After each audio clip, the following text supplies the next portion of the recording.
Selamat malam. Selamat malam. Dah. Arang-arang metu iki.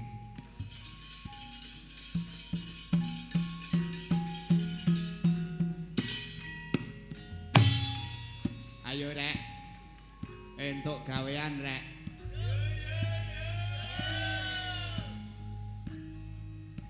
Kret lampit berungkat kimpul rek. Dok mangkat gendruwo tetekan lu-ilu banas mati gencong waru doyong wewe gombel lan sak panunggalane rek.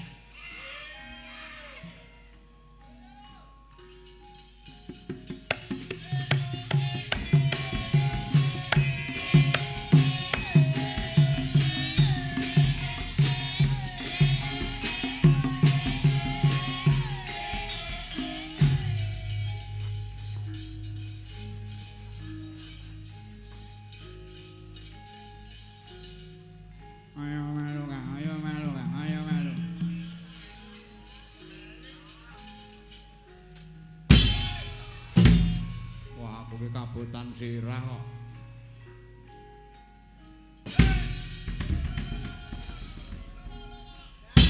Alah.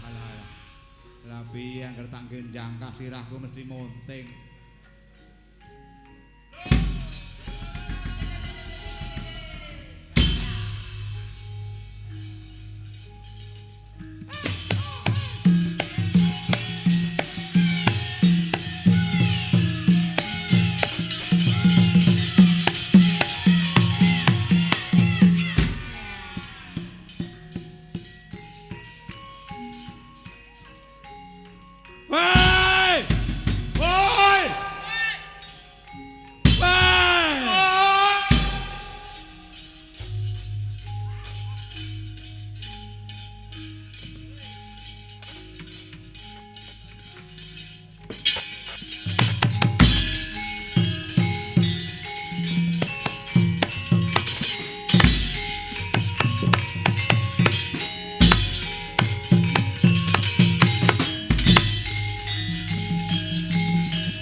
Dedem prabawaning ratri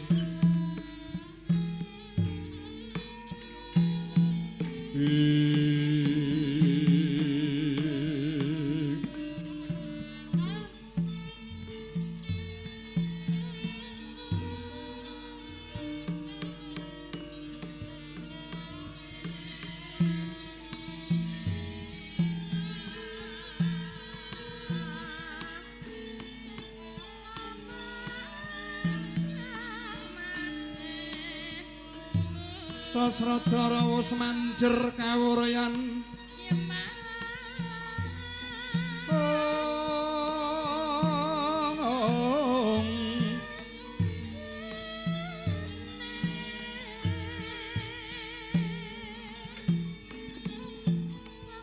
tan kuciwa manise menggep srinating dalu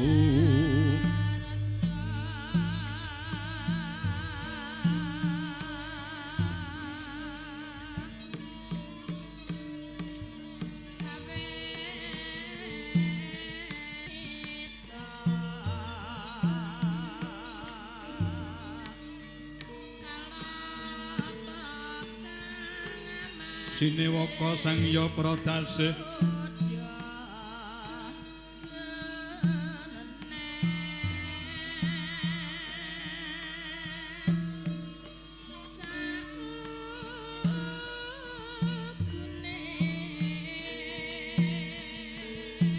Aglar ning Cakrawala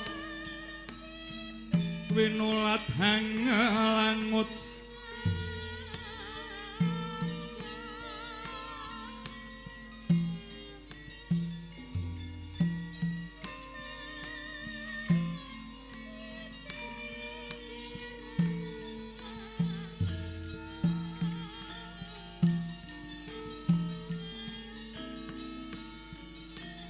Prandene beksa kabegan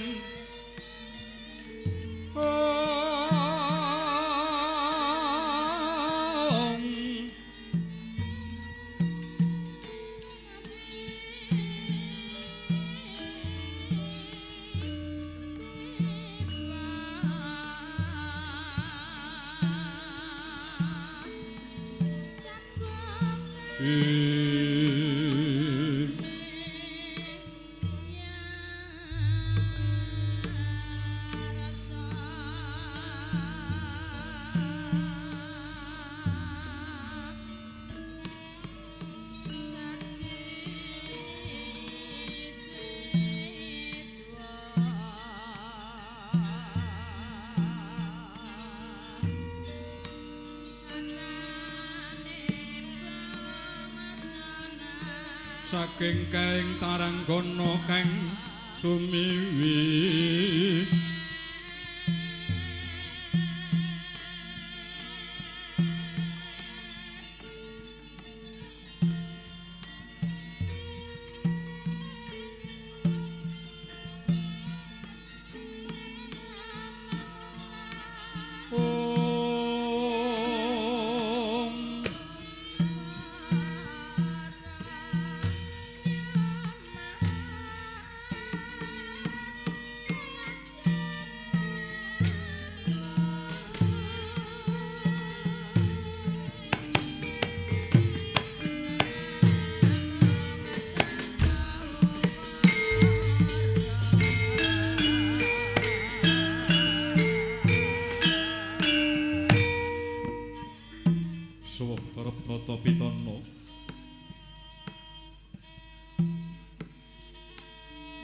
sinartan panglingga mrudha mring Hyang Sukma kawekas winenang Narabuka wiwaraning carita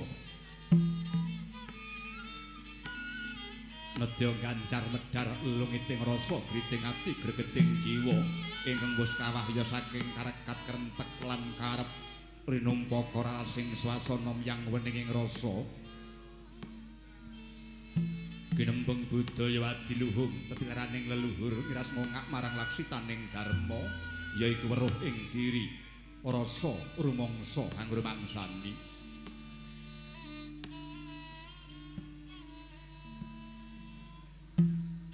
dan gampawan jantraning gesang ingkang sejati jagat ginelar pinurba kodrating kawasa Surya Candra Daru Hyang Kartika kadar rena wengi hangidri bumi gilir gumanti datanpa kemba wekasan dadya dasar paugraning jalma sak jagat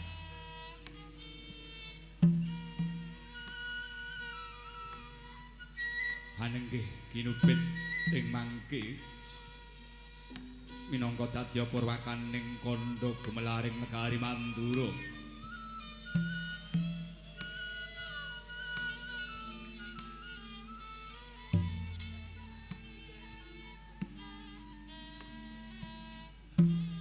Negari Mandura sinebat panjang kunjung pasir wukir loh Cinawi gemah Ripakarta tata tur Raharja. Negari gedhe obore dhuwur kukusi adoh kuncarane jero tancepe turta kasusra manca negari.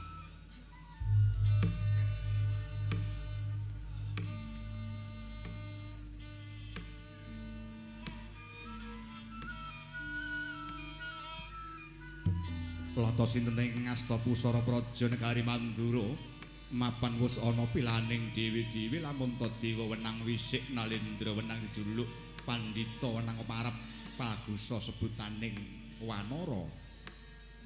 Pracikawaraning buta dijuluk Maha Prabu Basukunti ya Sang Prabu Kunti bojo. Nalendra Sekti Mandraguna bebasan murup bun-bunaning reksaka gigiri tan kena pinidak wewayangane.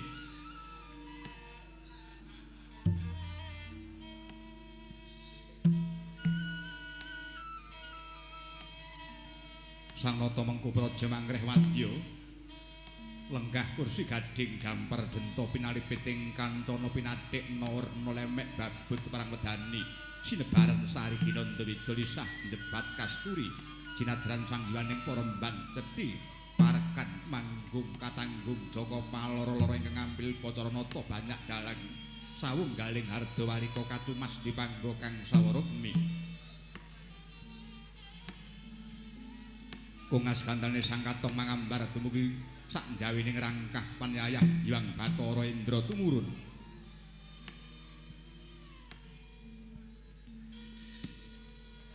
Lata sinten ing katingang abiyantara ing ngarsa sang ngata tu punika putra ingkang pembayun kekasih Raden Basudewa. Sadra bagus warnaning gagah pideksa sembading warna turta minangka dadyok cagak tetuaing para senopati. Mila tansah kinacek dening Kang Rama sumambung pungkur putra ingkang angka 3 nenggih kasih Raden Harya Prabu Rukma. Bagus warnaning mencorong cahyawane mbranyak cahyawane udan asih pengawak menjangan ketawak receh pangandikane.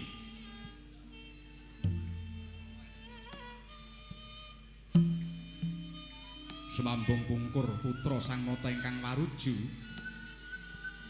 kekasih Raden Ugrasena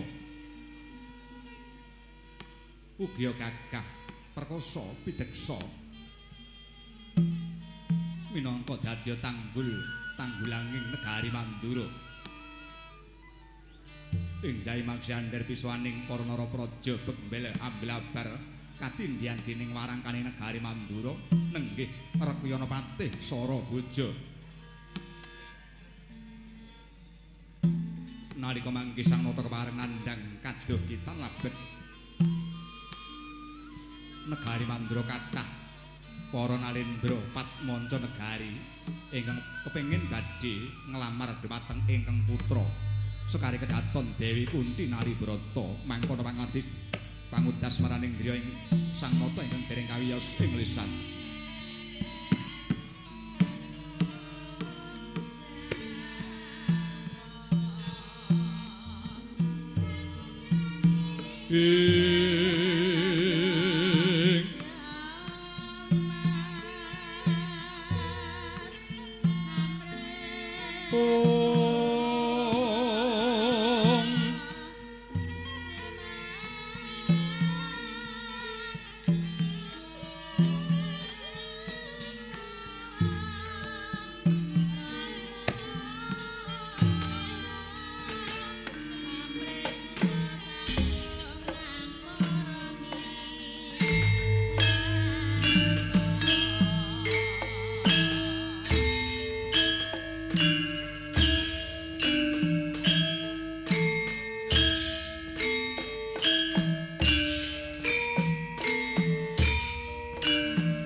Enta Sri Nalendra Tedak Sinewaka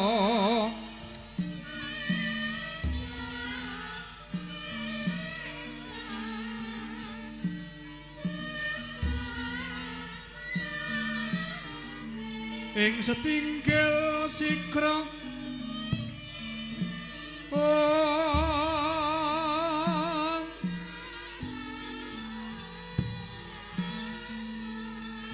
lenggah ing dampar denta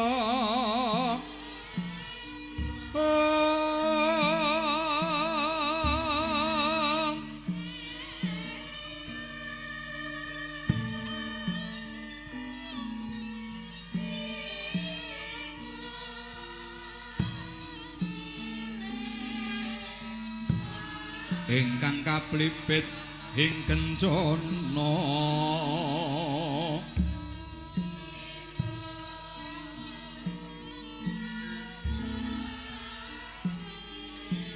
ing ayat para biyada sesemek ira ingkang babut perang wedani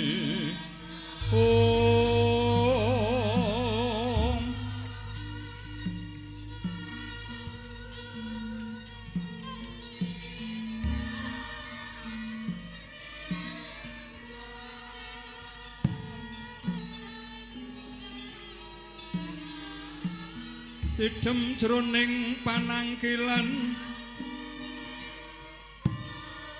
senguning kawuryan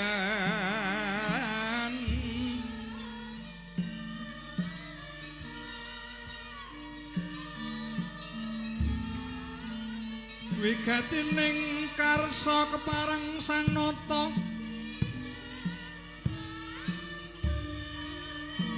Prabu Kunti Boja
Sang Narpati miya saking puri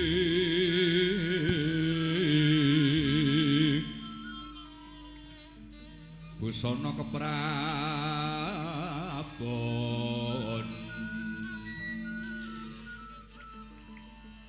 Sang Narpati miya saking puri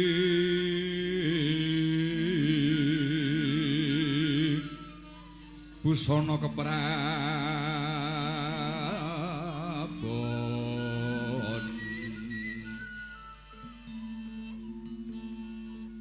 kinarebek badaya yu warenan nira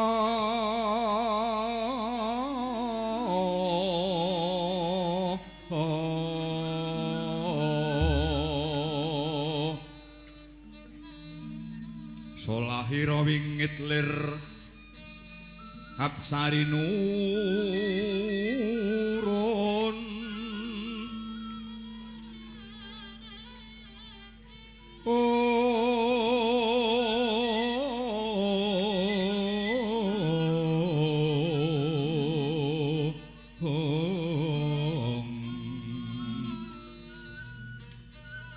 Lirhapsari nurun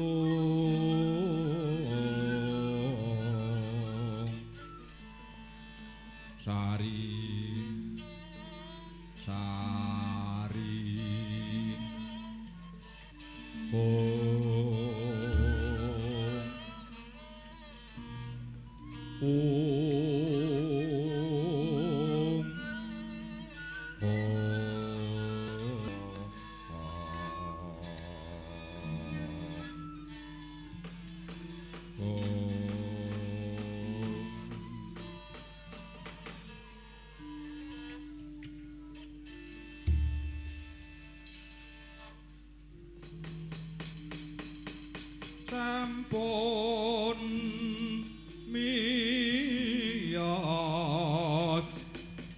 jeng Sri Narapati saking jero kedaton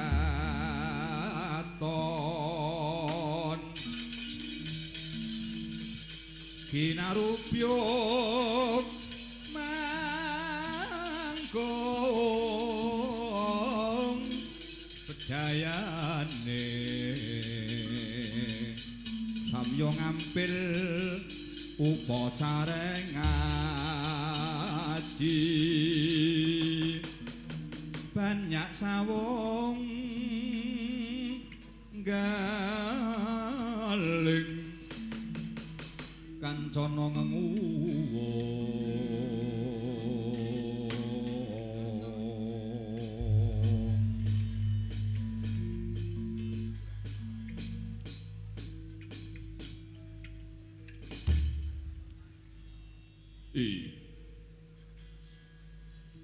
iya jagat dewa Bathara wasisaning jagat wayang jagat pengestungkara putraku ngger kulub Basudewa kula wonten pangandika ing adhawuh Kanjeng Rama miji pisuwanipun putra paduka kula pun Basudewa Harya Prabu kawula nuwun wonten pangandika ing adhawuh Kanjeng Dewaji miji pisuwanipun putra paduka kula pun Harya Prabu lan sira Ugrasena kawula ninggih Kanjeng Dewaji miji dhateng pisuwanipun putra paduka kula pun Ugrasena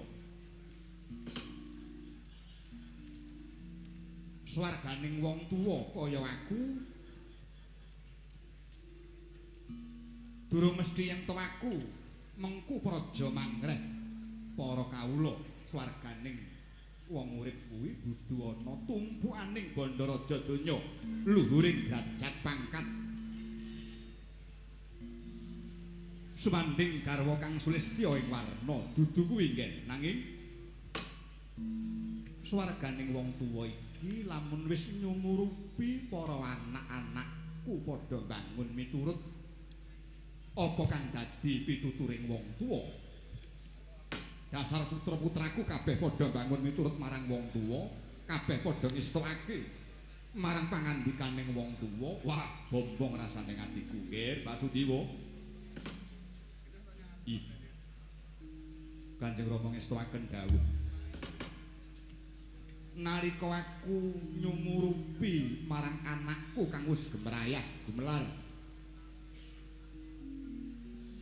kaya ngapa seneng ing atiku basan tumpak punjen sinundul puyuh anakku sing barep sira ngger Basudewa anakku sing angka 2 adi wadon yaiku si Kunthi nomor 3 anakku si Harya Prabu lan warujune sira ngger Ugrasena kabeh padha cakrak kabeh padha bagus luwih-luwih adimu si Kunthi Basudewa ora mantra-mantra putra Nalendra anakku nanging prasasat widodari kang tumurun widodari kang ejawantah nanging sawetara dina iki rada mandelong rasaku sabab Ora ana kang tak penggalih kejaba keri-keri iki. Pun Rama keberbegen marang wawaduling para kawulan ingsun wiwit saka jero Baluwarti nganti tumekan sak njabaning beteng lumembar marang saindenging utaraja negara Mandura nganti tumeka desa ngadesa munggahing marang pegunungan. Nggone tansah ngucapake marang adimu Nger Basudewa yaiku Si Kunthi Nalibrata kang saiki dadi tembang pocapan. Saiki dadi tembang pocapan akeh para jejaka priya tumaruna Nalendra satriya ingkang kepengin bakal nglamar minangka dadi Jatukrama. Monggo gulup Kunthi saiki wis ngancik perawan. Perawan iku saka tembung prawa utawa praba tegese sorot. Ora mung kaliyan to cahyane sorot ing adimu Si Kunthi dadi saiki dadi onjating wong sak jagat ora mung Mandura nanging lumembar mekaning jaban rangkah. Nggih. Satemah dina iki akeh para nalendra kang padha mesanggrah. Kepengin ndodhok karining pun Rama, kepengin bakal nginang suruh jambening pun Bapa, Nger. Aku ngersula ora sabab sangka nggonku nyugata rina wengi dedaharan rampatan. Papan panggonan kanggo para tamu-tamu kang padha mesanggrah ana negara Mandura ora. Nanging pangresulaning rasaku ora ana kejaba mung kepriye iki mengko nggonku bakal aweh kerampungan. Amarga yen diwawas ngono ora mban cindhe mban silat dan ora mban cindhe ora mban oyot sabab yen tak tampa sijine mesti bakal kuciwa yen tak tampa sijine ora nrimakake temah sing padha jathok kepengin bakal nglamar duweni marang adimu Kunthi gelem ora gelem mesti bakal tuwuh dardah ing kulawarga Mandura. Oh Basudewa gelem ora gelem negara Mandura kene dadi ajanging perang. Mula Nger Basudewa Harya Prabu lan Ugrasena dimen saya cetha pangandikaning pun Bapa iki rada maju lungguhmu panjenengan ingkang puspita harum.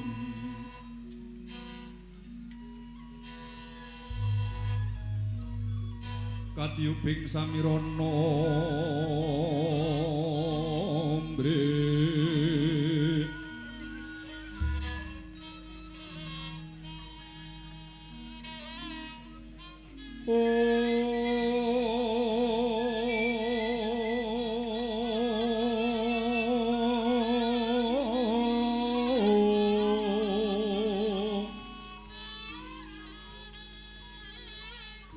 sekar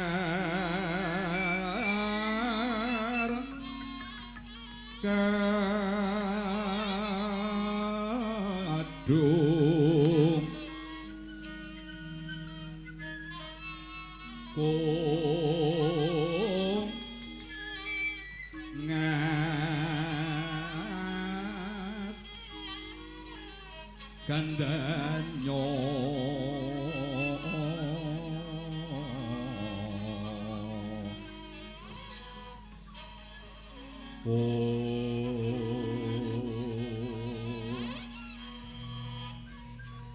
paweh rarasrenaning driya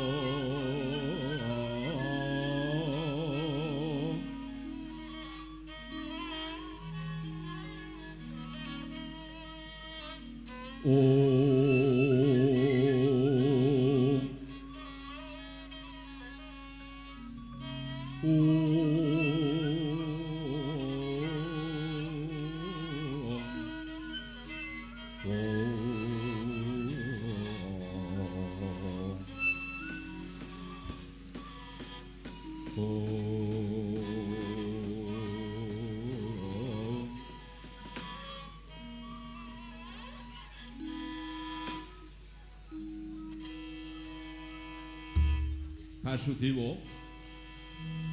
wonten pangandika ing adhawuh Kanjeng Dewaji sekawit pun Rama kepingin bakal ngenekake sayembara pilih. Bakal ndhawuhake para nayakaning praja kineniyasa pepanggungan ana ngalun-alun. Adimu si Kunti kudu munggah ing pepanggungan milih marang saweneing nalendra kang padha nglamar. Nanging jebul sawetara candra iki rasaku isih kagol. Pengarep-arepku isih kandhek sabab adimu Kunti wis ana patang candra edung ing kelungguhan iki kok ora metu saka petunggon. Kunti wis mung ana ing dalem keputren wae, rina wengi mung sesingep tegese kekemul. Yen ndak takoni apa sebabe Kunti kok mengkono lagak lagu lagon legane jebul Kunti ora matur trewaca ning malah mung nangis. Malah pasrah pati urip. Oh Basudewa. Miturut pangandikaning Ibu Misi Bandondari, ya Yayi Dewi Bandondari, yen to Kunti jarene nandang gerah. Larane apa aku durung cetha nggih Basudewa. Waduh Kanjeng Rama. Kanjeng Ibu sampun ati paring dawuh kaliyan kula. Babakan kadang kula pun Yayi Kunti Nalibrata sawetawis candra menika pancen nandhang sakit madas kathahing usada mapan wonten ing pasarean boten ati medal saking kandhil gading rina wengi namung tansah kekemul menawi kula badhe mlebet dhateng petunggonipun boten saged. Oh Kanjeng Rama namung manggaken kesujeng andika yen to ngantos kedelarung-delarung Yayi Kunti boten enggal dipun wontenaken sayembara pilih ing negari Mandura mriki menapa negari Mandura calonipun badhe damel ajanging perang tiyang ing sami rebatan badhe silih ngajeng anggenipun badhe nglamar kadang kula pun Kunti. Iya. Jroning atiku tuwuh rasa pitakon gene yo anakku kok kaya mengkono ki gene yo. Ibumu si Bandondari bola bali tak takoni. Bandondari ora bisa matur krana cetha mung dheweke uga gondok-gondok nibakake waspa. Oh Basudewa. Sesasi 5 negara sing teka ratu negara Mandura, 2 sasi 15 negara, 3 sasi 30 negara. Nganti negara Mandura kebak para nalendra manca negara ingkang pengin bakal nakonake marang Mbak Yu adimu si Kunti Nalirata. Oh nggih. Yen pun Rama ora enggal tumuli ngadeg jejeg ana ing sak tengahing adil lan pun Rama mengko ora bisa netepi bawa leksana nggonku bakal ngenekake sayembara pilih kaya ngapa aloke wong kang padha ora tombok marang pun Rama. Ingkang iku kula lelakon iki aja nganti kedolarung-larung mengko pun Rama tumuli bakal tedhak marang kedaton tumuli mengko bakal tak takoni adewe kepriye nalari. Long-longing driya mangu mangunkung sanduwaning rimbang lirlena tanpa kanin yen tan tulus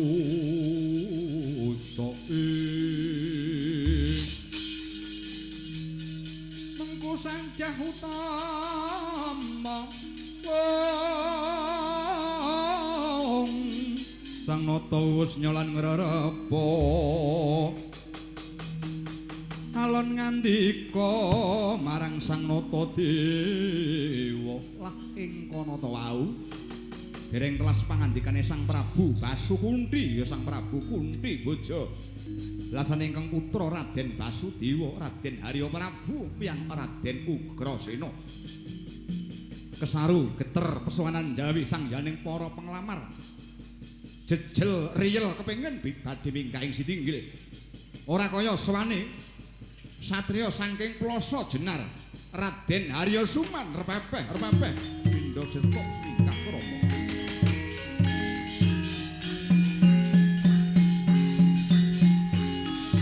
lenging driya mangu-mangun kung kandhuaning rimang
deming pananggilan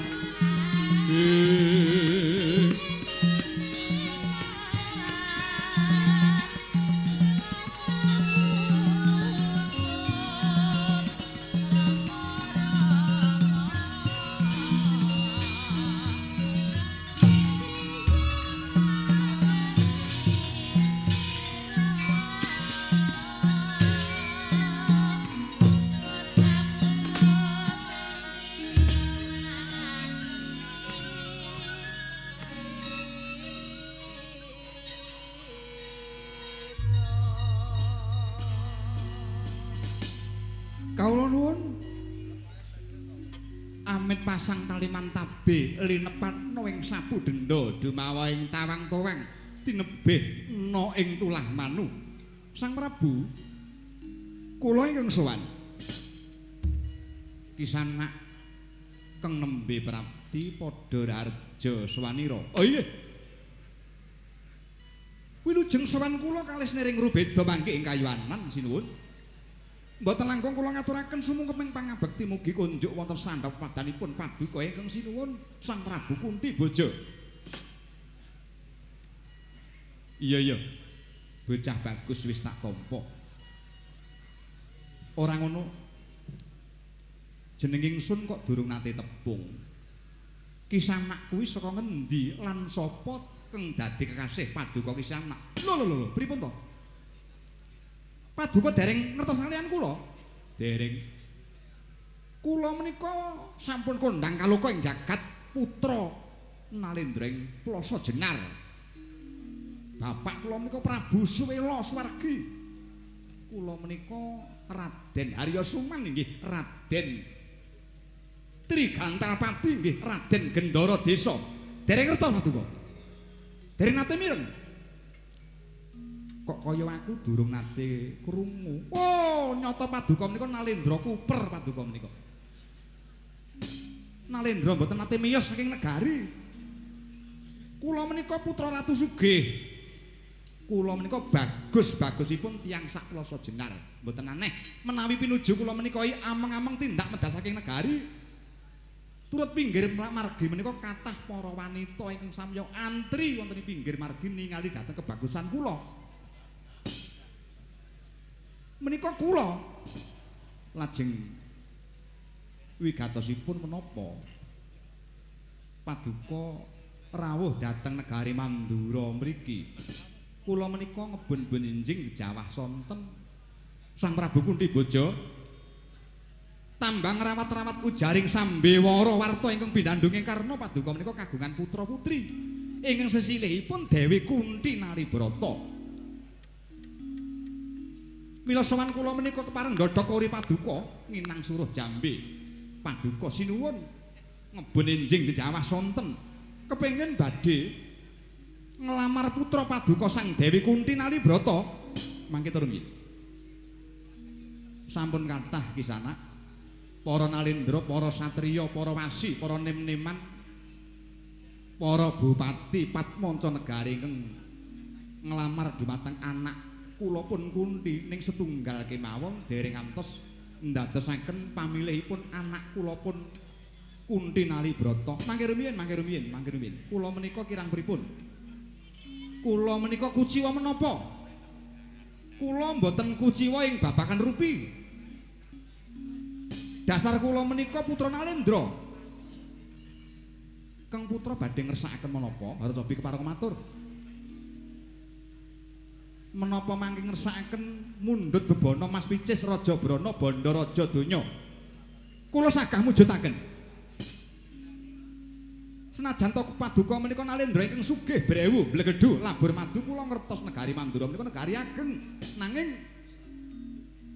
menawi paduka menika nyumurupi dhateng putra mantu paduka calon mantu pun suman kados kula menika saged mulyakaken gesangipun ingkang putra paduka badhe karenan sinuwun jagat menika mboten wonten kok tiyang nyumurupi dhateng anakipun pengin rekaos menika mboten wonten sekathahing tiyang menika pengin nyumurupi dhateng mulyaning anak sekejaning anak mboten wonten kok kepengin sengsaranipun ingkang putra dados cetanipun ingkang putra mangke badhe kula mulyakaken badhe kula mapanaken gesangipun mundhut bebana menapa kula saged mujudaken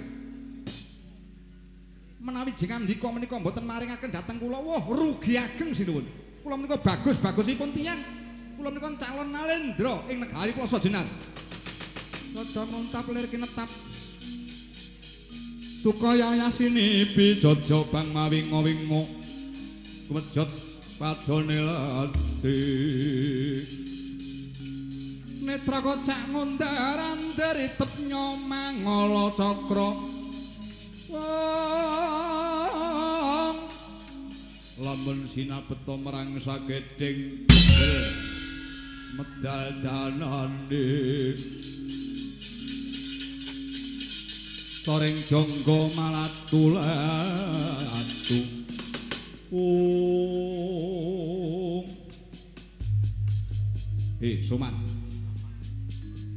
Soman Kula Raden Padura sinten lek nom mripatmu rungokno golbokmu putra Nalendra Mandura aku Raden Basudewa kowe iki wong edan wong waras yen ngaku kowe anak ratu gene ucapmu lanyo-lanyo kaya wong gemblung rumangsamu wong Mandura ki kok anggap kabeh sulap nyang bondo ngono piye iya oh Suman anggap ngopo kowe teko mrene kok pamer bondo adol bagus akeh wong pinter ning ngucape ora lanyo-lanyo kaya diapurmu kuwi negara Mandura ki bakal nggih senjata bakal dianggep apa rumangsamu Yayi Kunti bakal kanggo sayembara pilih ora kaya ucapmu tlonyar-tlonyor kaya apa dapurmu kuwi. Yen aku suwe-suwe nyawang kowe sepet mripatku. Nek nganti kowe ora nggal lunga saka kene, aja takon dosa. Mu tak dublak tungkak cangkemmu mbuh dadimu.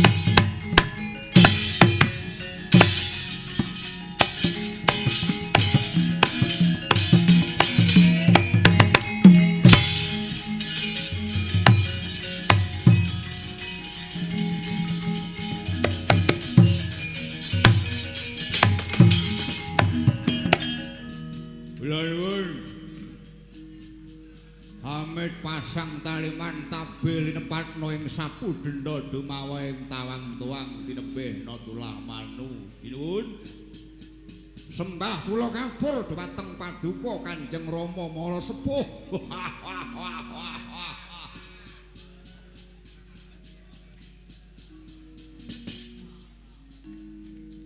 Kisanak menika sinten? Pripun? Paduka menika sinten? Napanipun?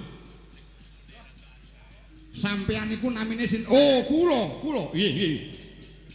Kula menika Prabu Grana Belang. Wingking saking negari Ngermapura. Nami kula Prabu Grana Belang. Paduka sinten? Nderek tepang Gladiwanuh, nami kula Prabu Kunti Bojo. Inggih Prabu Basukunti. Samira harja rawuh paduka Kisanak Sang Prabu Grana Belang. Wah, kula teksih Jaka sinuwun. Negari kula wageng gesang kula menika mubra-mubru, brewu blegedu, sugih bondo, sugih bandu. Lho iki piye to iki? Ditakoni kok nyeleneh. Sang Prabu, sinten iki ngangge klambi biru? Oh lah, jampeng tibae. Pancen kula ganteng kula. Wonten wigatos menapa paduka rawuh dhateng negari kula mriki? Basudewa wonten dawuh. Sajake kuping iki rada amoh. Maju takon ana sing cetha, rada cedhak ben bisa dirungokake.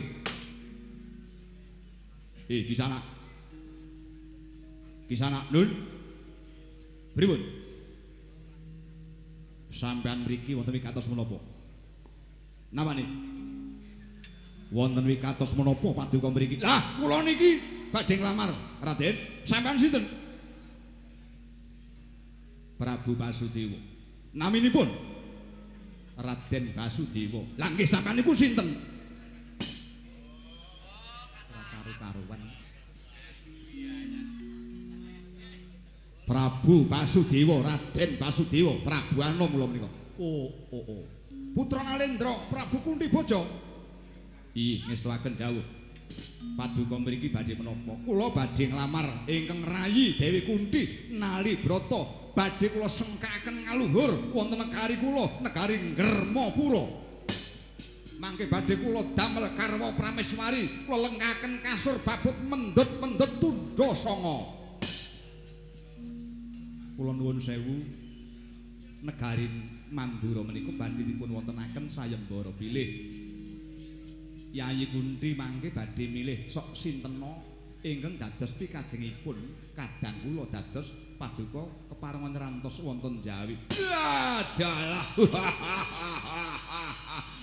Syukur mangayu bagya Raden, kula dipun tampi Raden. Syukur mangayu bagya kula dipun tampi ing reh penglamar kula. Dereng dipun tampi. Lho, lha pripun? Paduka menika ngentosana wonten Jawi. Mangke badhe dipun wontenaken sayembara bilih. Oh, ngaten to. Nggih. Menawi ngaten kula nyuwun pamit. Taunana windanana kula boten badhe kepareng wangsul dhateng negari kula Ngermapura menawi kula dereng dipun tampi dening Kang Rayi Dewi Kunti Nalirata. Nggih, Raden Paduka medal Jawi Sang Prabu.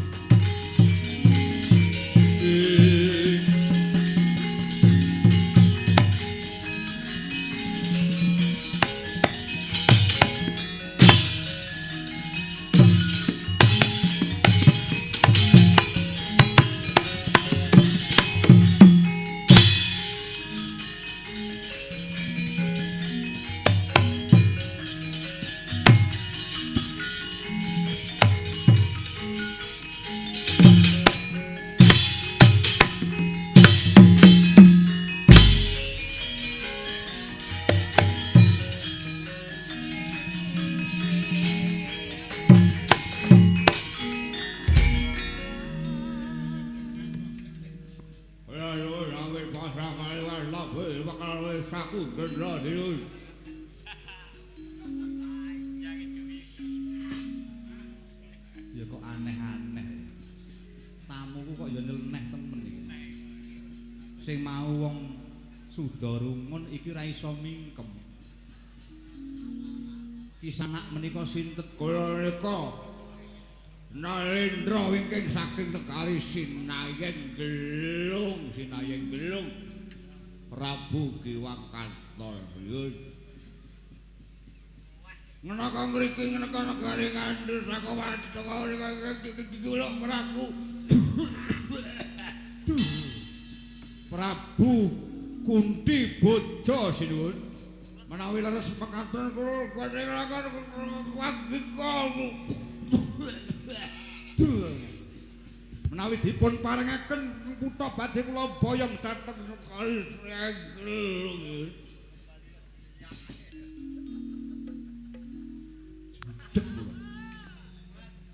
waduh Basudewa wonten dawuh kowe cetha iki matur piye mboten mudeng kula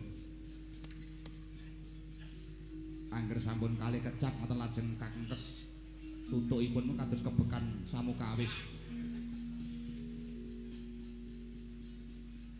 liripun kados undi menawi ingkang putra dipun paringaken kula mboten jal putra kaul saking negari Mandura mriki ngantos Jawi Rangkah ngantos negari Perca negari Borneo negari Slebes badhe kula yasakaken jalan tol ngangge semen Gresik pinten-pinten cacahipun badhe kula perbiayai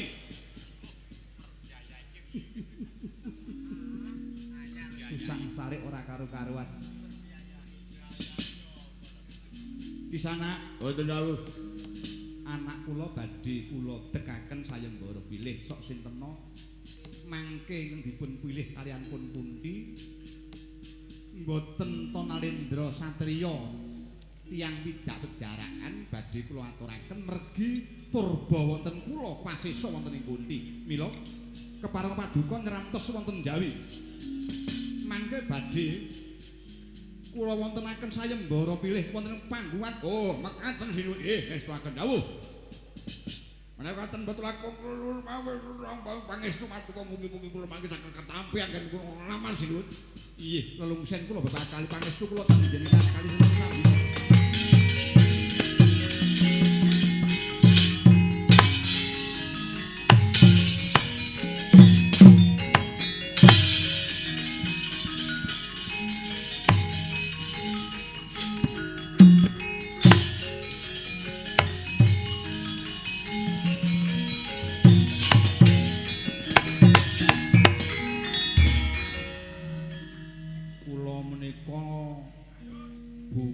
sami saking negari Maroko nami kula Adipati Lebda Sanggama